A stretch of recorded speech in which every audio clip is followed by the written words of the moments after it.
During the American Civil War, Lieutenant Colonel William McCullough, fighting for the Union, died heroically trying to rally his troops during an ambush.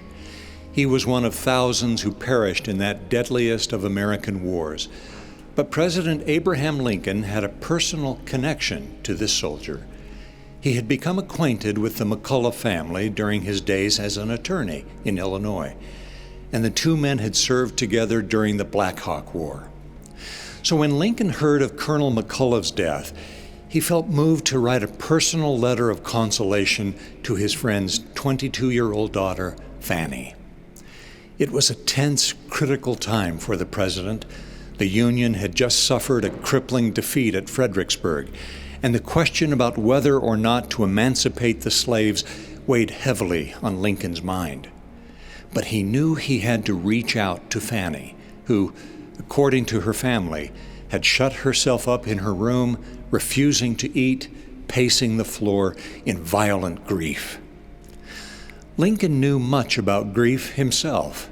His mother, Nancy, had died when he was only a child, and Lincoln and his wife were still mourning the loss of their 11-year-old son, Willie, who had passed away just a few months earlier. So it was from personal, still tender experience that Lincoln wrote, "In this sad world of ours, sorrow comes to all, and to the young it comes with bitterest agony, because it takes them unawares. The older have learned to ever expect it." But Lincoln's counsel was not simply to expect sorrow, rather, it was to expect happiness. "You are sure to be happy again," he promised.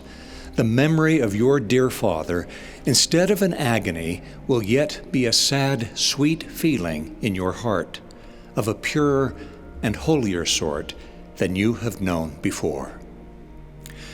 Over his career, Abraham Lincoln penned many official communications and almost as many condolence letters.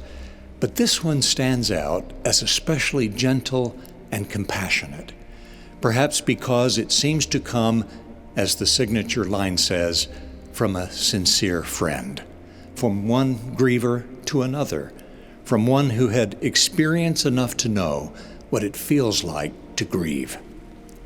And all of this makes its main message to Fanny and to all of us so much more powerful. Whatever your heartbreak, you are sure to be happy again.